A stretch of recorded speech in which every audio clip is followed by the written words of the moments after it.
c'est Pascal, bienvenue dans cette vidéo. Aujourd'hui, je vais te montrer les stratégies d'achat numéro 2. Voilà, c'est une vidéo que j'ai déjà faite dans le passé, il n'y a pas si longtemps que ça. Voilà, les stratégies du cycle d'achat. Tout simplement, là, voilà, ça date d'un mois environ. Je suis allé au bout de mes essais. Je vais te partager toutes les nouveautés ou toutes les réglages intéressants que tu peux aussi reproduire de ton côté si tu le souhaites. Donc là, pour la démonstration de cette vidéo, je vais utiliser mon site Touchapinou.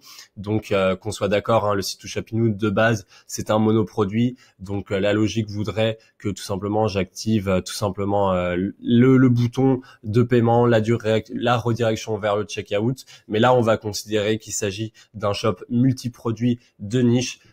Ça peut marcher également avec une boutique généraliste. En tout cas, voilà, c'est du multiproduit.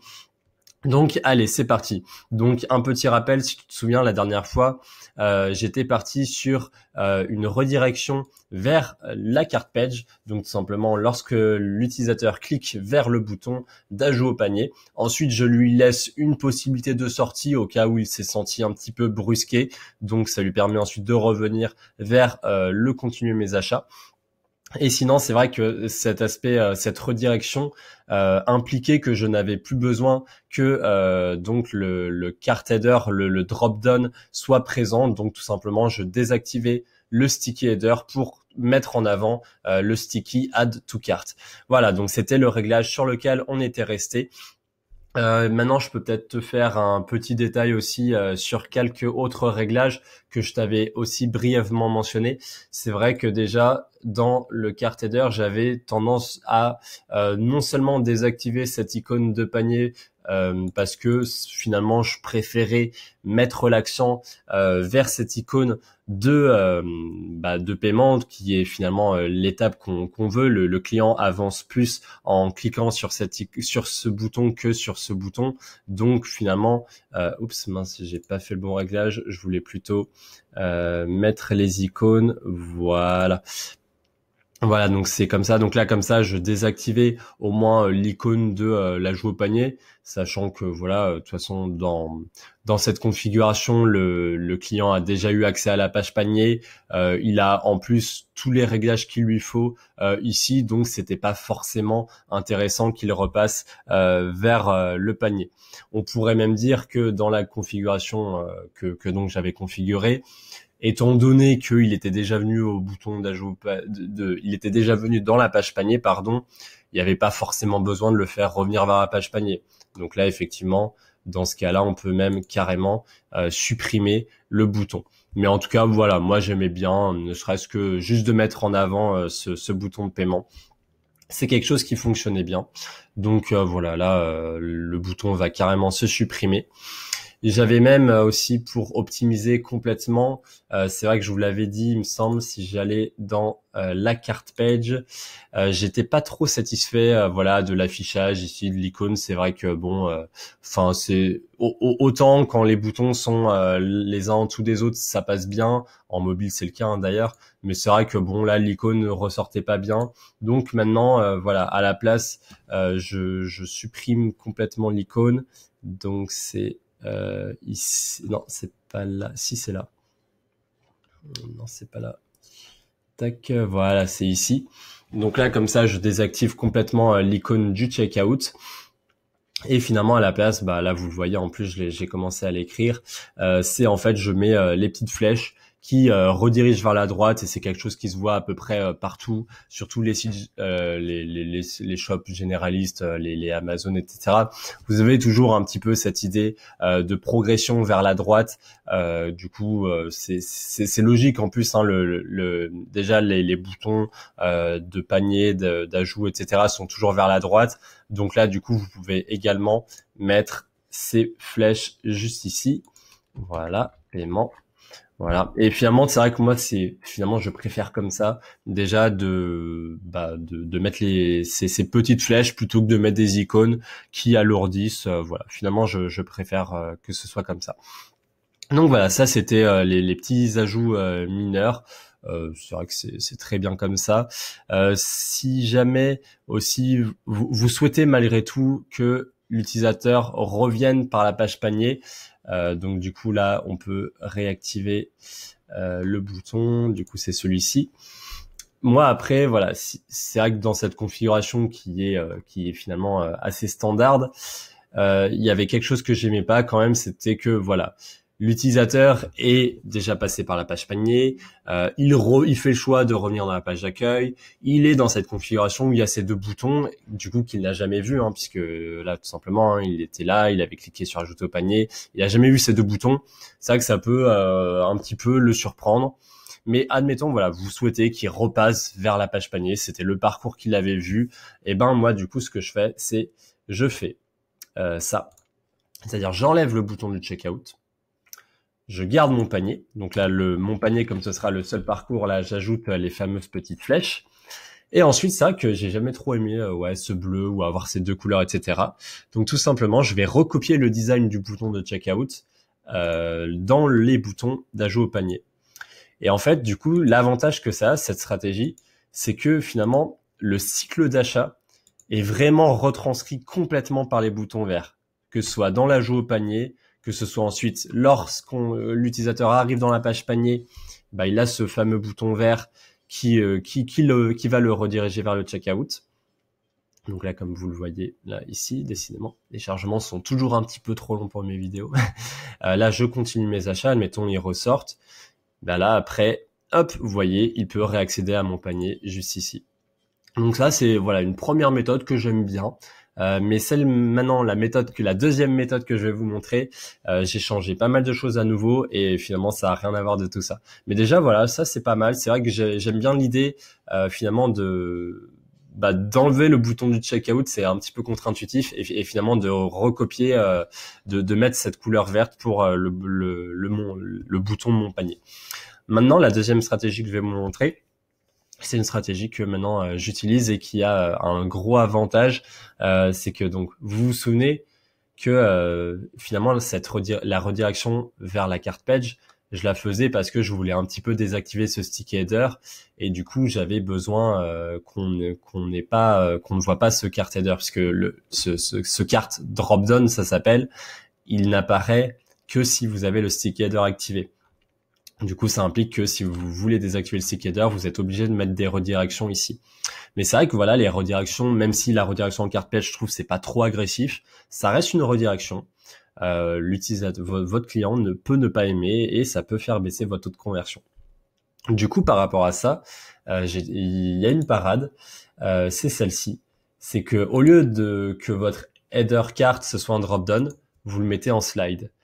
Le slide, je ne sais pas si vous vous souvenez de ce que c'est, mais voilà, au lieu d'avoir cet élément qui est finalement un petit peu flottant, qui peut gêner aussi pour cliquer sur les ajouts, pour ajuster les quantités, vous avez un slide complet qui est tout à fait statique. Décidément, les chargements sont longs. Voilà, là, voilà, vous avez ça. Et là, c'est complètement statique. La personne peut faire sa vie. Il a cliqué dessus, ça restera comme ça. Et petit aparté, en fait, ce réglage existe déjà, que vous soyez en drop-down ici ou pas.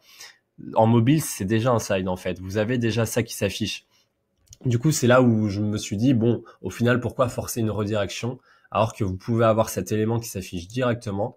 C'est-à-dire là, voilà, si je reprends le cycle d'achat normal, là, j'enlève la redirection. Voilà, c'est là. Que ce soit en mobile ou en desktop, vous aurez maintenant ce slide qui apparaîtra sur le côté droit. C'est un petit peu incitatif, mais pas autant qu'une redirection. Ça peut être un entre-deux qui est finalement bien sympathique. Voilà, là, j'ajoute au panier. Voilà, il y a ça. Du coup, bien sûr, dans cette configuration, le slide se suffit à lui-même. Il n'y a plus du tout besoin de rediriger uniquement vers la page panier. Donc maintenant, là, j'enlève justement ce premier bouton. Et par contre, j'affiche directement le checkout.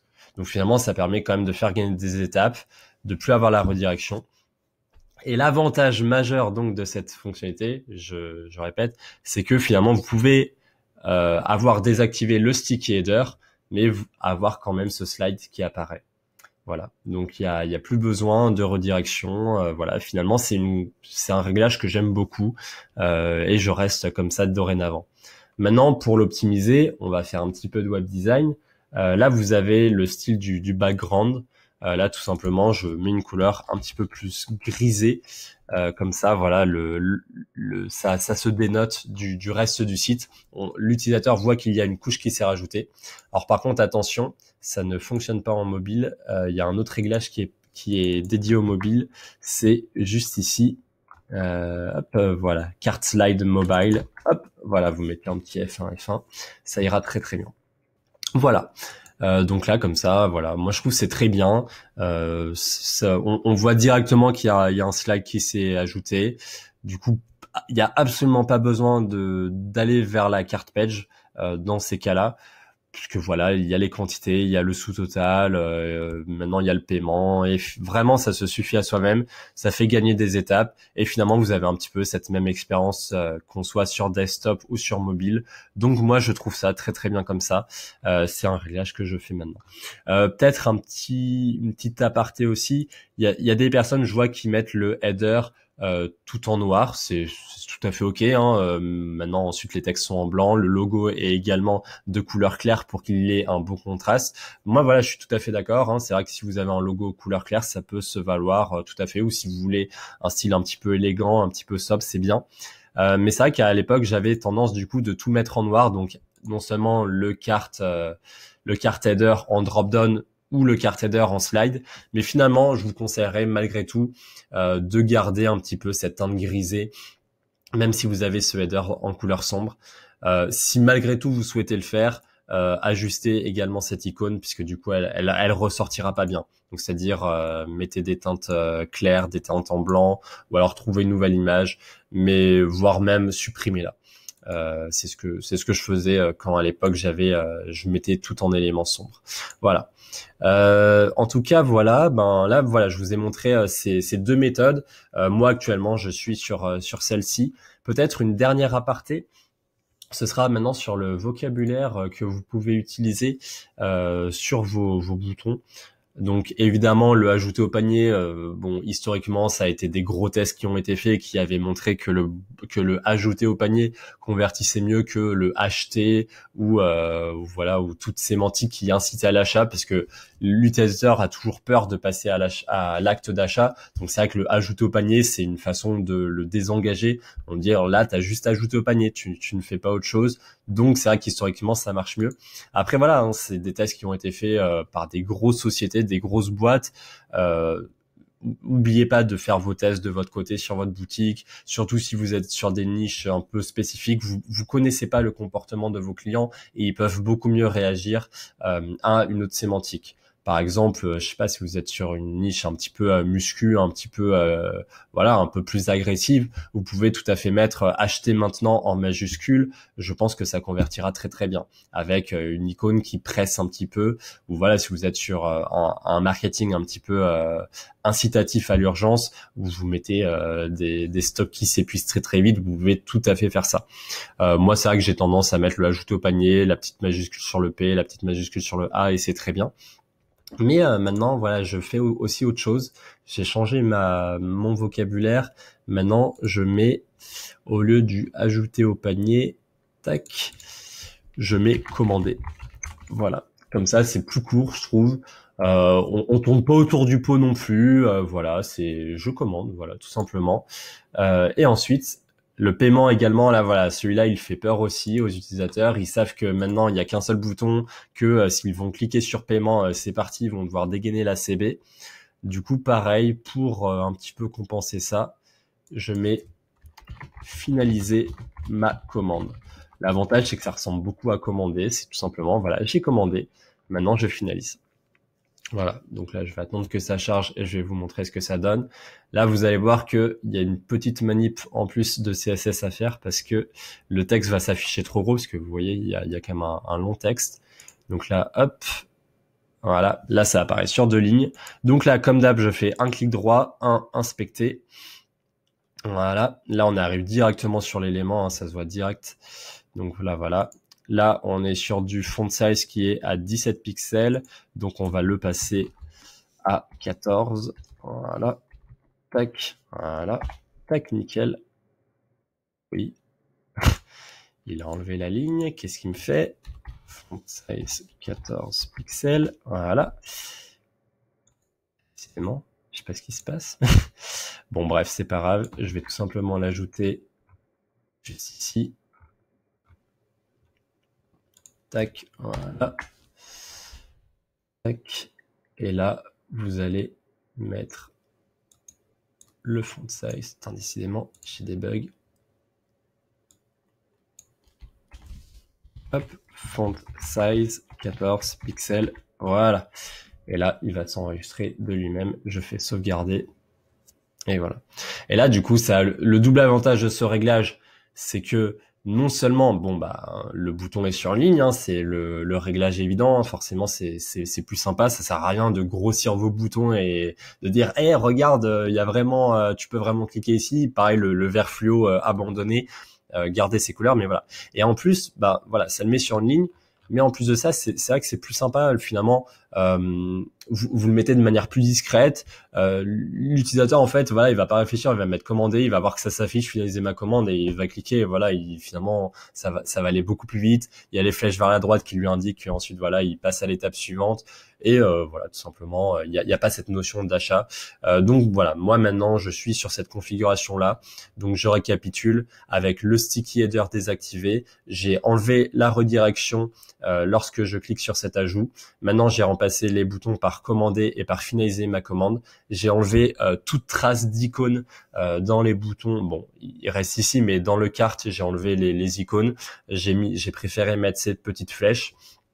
Et si jamais voilà, vous avez encore accès au cart page, là voilà, hop, je le mets ici. Là voilà, j'ai enlevé les icônes, j'ai mis les flèches également ici. Voilà, donc pour rappel aussi, la première méthode, c'était tout simplement de cacher en fait le bouton de checkout et d'imiter le design vert sur le bouton mon panier. Comme ça, vous laissez pas le choix au client, vous avez vraiment un parcours qui est très clair, c'est-à-dire il était redirigé vers la cart page, il avait la possibilité de revenir en page d'accueil. S'il revenait en page d'accueil, cliquez sur le bouton mon panier et ensuite voilà, il y avait vraiment ce système de bouton vert avec des flèches vers la droite qui l'amenait à l'étape suivante. Voilà, et bah écoutez, j'espère que cette vidéo vous a plu. Là, je pense que je suis vraiment allé au bout des essais. Je vous ai montré vraiment beaucoup de méthodes, beaucoup de réglages, d'ajustements. Ça ira avec votre préférence personnelle ou pas, mais en tout cas, ça doit jamais être le cas. Ça doit vraiment être selon le comportement de vos clients, de vos utilisateurs. Qu'est-ce qui convertit le mieux? Là, vous voyez, vous avez toute une batterie de tests à faire. Donc, partez du principe que vous ne savez rien. Mettez en place ces tests et voyez si vous avez des changements qui s'opèrent. Alors, bien entendu, vous devez avoir une valeur statistique assez importante. Donc, clairement, essayez au moins sur 1000 personnes à chaque fois. Donc, si vous avez 100 visiteurs par jour, essayez toutes les périodes de 10 jours, des réglages différents et voyez si vous voyez un réglage qui se dénote vraiment du reste. Mais je pense que celui-là, c'est vraiment le best. Vous avez le meilleur des deux mondes. Un sticky header qui est désactivé, ce qui permet de mettre l'accent sur le sticky add to cart.